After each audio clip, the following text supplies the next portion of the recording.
Is it possible to heal deep-sitting trauma? Yes, it is. And I'm going to talk about how. Hello, everyone. This is Doris Victoria, your personal empowerment and soul coach. Welcome to my channel.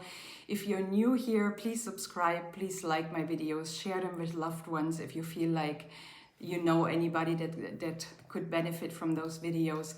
So, as I said, today I'm going to talk about trauma and how we can turn it around for us. And I'm going to share with you one of the deep-sitting traumas that I had and how I turned it around for myself, how I liberated myself from what resulted from this event.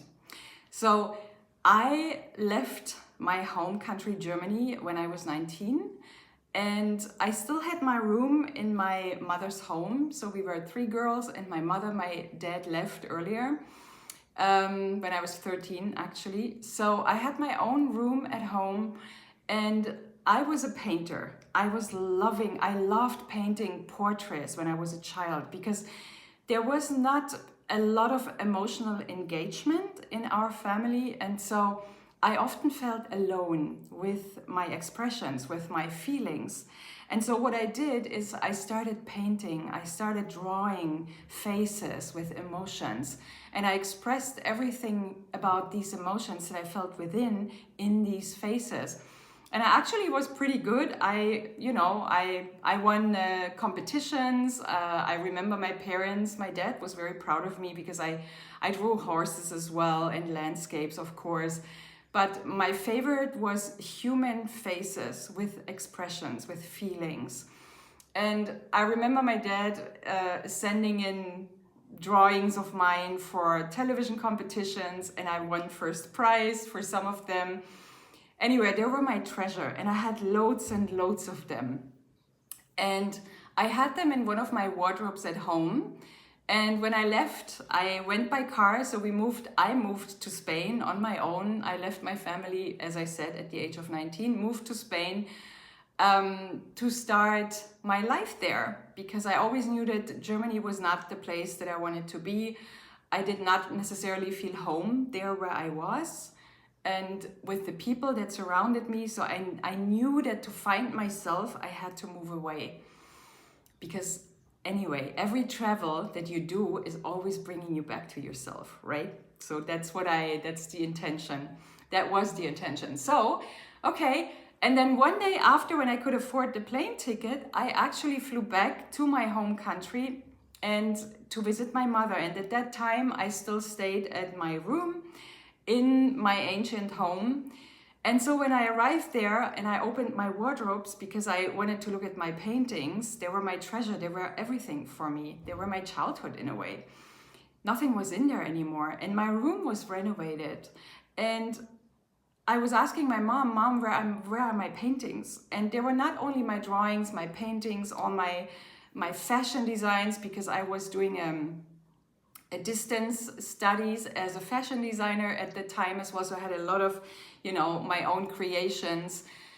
And I was asking my mother, and she was like, oh, I threw them away. And at first I was in shock, of course. And I was like, I thought she was kidding. I was like, you did what? And she said, oh, I threw them away. And I remember how I cried. I remember running down to the trash bins. I opened every single one of them. My paintings, of course, they were no longer there. She must have thrown them away a while ago. And the worst thing for me was that when I was crying, I came back up to my room, and then I was crying, and my mother saw me, and she started giving me a hard time for how ungrateful I was. And she did all this work to renovate my room, and this is all that I can show her. And I'm such an ungrateful being. And basically she just left me alone with my tears, and I cried myself into sleep like so many times before. So that event for me left deep-sitting wounds, and it took me a long time to get over it. And especially because of her treatment afterwards, I mean, if I realize that I make a mistake with my friends or with anybody that I love, or even with people that I don't know, but they still deserve respectful treatment and compassion and love, if I realize that I make a mistake, I apologize. I stand up for my mistakes, you know, and my mother didn't do that. And so that really left a deep wound in me. And what I understood, what my perception was because of her behavior, was that I'm worthless, that I'm undeserving, and that basically her life would be better without me. But it left a deep sense of not being worth anything for her. And yeah, something inherent was wrong with me. So it took me a long time. I was trying to ask her many times, Mom, why did you do this? You know, years after, 10 years after, 20 years after, 30 years after, asking her the same question, Mom, can you tell me why you did this? And can you tell me why you ignored my crying? This wasn't the only emotion, the only time that she did something to me that she wasn't aware it was hurtful to me and left me alone. So in a way, I kind of was used to it, but this was a really deep-sitting thing because my entire childhood was just thrown away. And so I kept asking her over and over again, hoping that I would get an answer, because I was attaching my own healing to an answer from her, or to an apology from her, or to any sign of her standing up for her behavior, which I didn't get, not even 30 years later. At one point I realized, you know what, I'm now going to turn things around. I'm going to go within myself and heal this wound for myself, no matter what she does. So I completely cut the cords, in a way, the emotional, the kind of mental cords of holding her responsible for my misery, because the truth is that she isn't. She wasn't and she isn't responsible for my misery. It is the way I took feelings, but of course when you're a child or a teenager and somebody is treating you wrong, you always, especially your parents, you always feel like something is wrong with you. Because your parent is your role model, right? So if something is wrong with the parent, how could you trust this parent to nourish you to survive, right? When you're still not independent. So anyway, my own healing journey was to remember who I am and to keep telling myself what she did has nothing to do with me. It was a reflection of her own state. It was a reflection of where she is in working with her own emotions, which for her, she has always rejected anything emotional, and yet it was highly there because she was very emotional, but she ignored problems because for her, if she ignored something, she didn't talk about it, they weren't there. And I needed to talk about this only to be stifled as a child, a teenager. So anyway, how did I turn things around for me? I understood that it is my choice how I want to live my life, because anything that you have lived, and I know I'm sharing from my side, I know there's many people out there who had traumas on their own that they're trying to heal for themselves, but it is possible. First of all, always remember that your past is only a lesson. Your past is a very important lesson. Because the strength that I had and the curiosity of finding my own inner peace and my bliss and my center wouldn't have happened without my mom throwing me off center this way.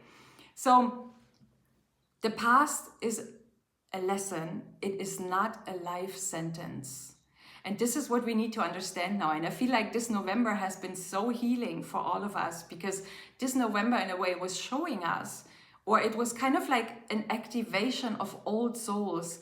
Let go of your old trauma, because it is time for you to step up now and to show the world who you are and to speak your truth, to share your wisdom, to share your ideas, to share your voice. So, as I said, it's a lesson and not a life sentence. So what you can do is go within.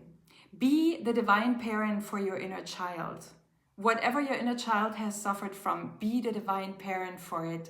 And have a conversation with that inner child. Okay, my darling, what is going on with you? And how can I help you? How can I be here for you? And do not attach your happiness to those people apologizing or anything, because they did the best that they knew which is oftentimes not much, and it's not what children need, but it is the best that they knew at this time. So this was my lesson. Basically, I took care of myself, started taking care of myself. I have received or relieved many, many layers about this. I realized that to understand myself is power. To love myself is freedom. To forgive myself and others is peace. And to be myself is bliss.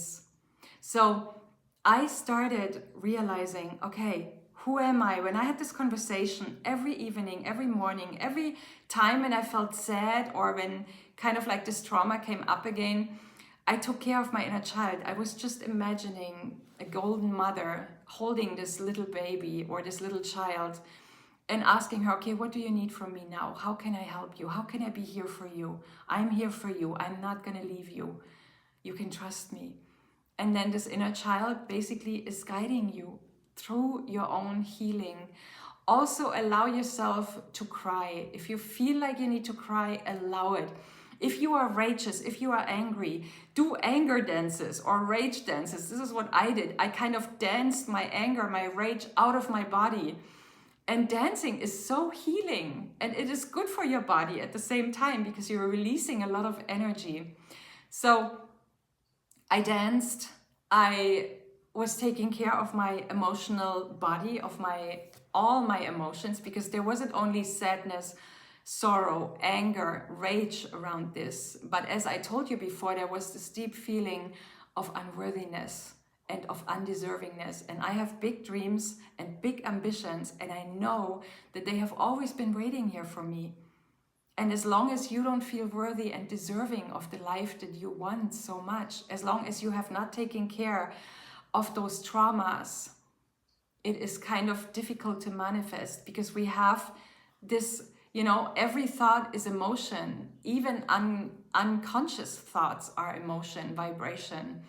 So as long as we are staying in those lower vibrational emotions, we will be unable to manifest our desires. To manifest our desires, it is imperial that you are in a high state of joy, of happiness, of lightheartedness, of just, love for yourself, everything and everyone. So remember, traumas, whatever has been done to you, has been done for you and through you. I believe that I had a soul contract with my mom. We chose each other before we incarnated here on this earth.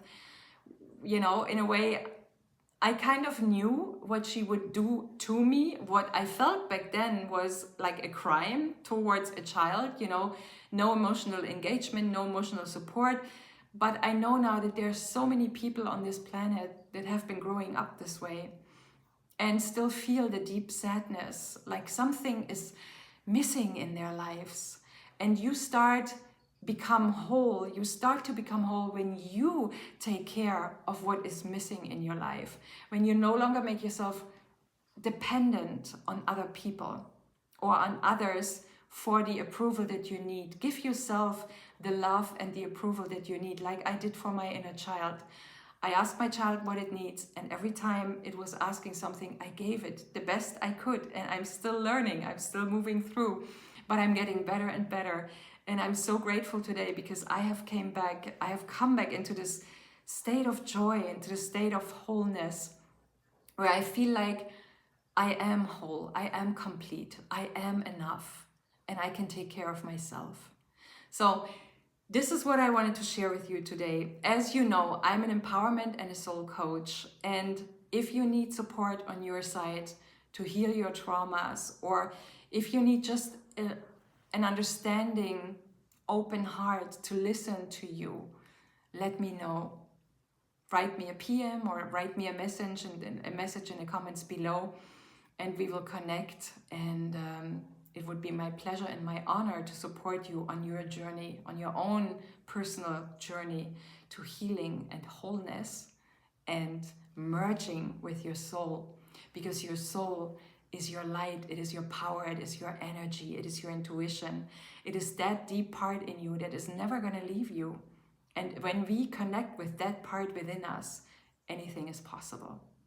So with all my love, my dear ones, be well, be happy. I'm looking forward to hear your comments. If you want to leave me a comment, to share your stories with me. Lots of love, and bye for now.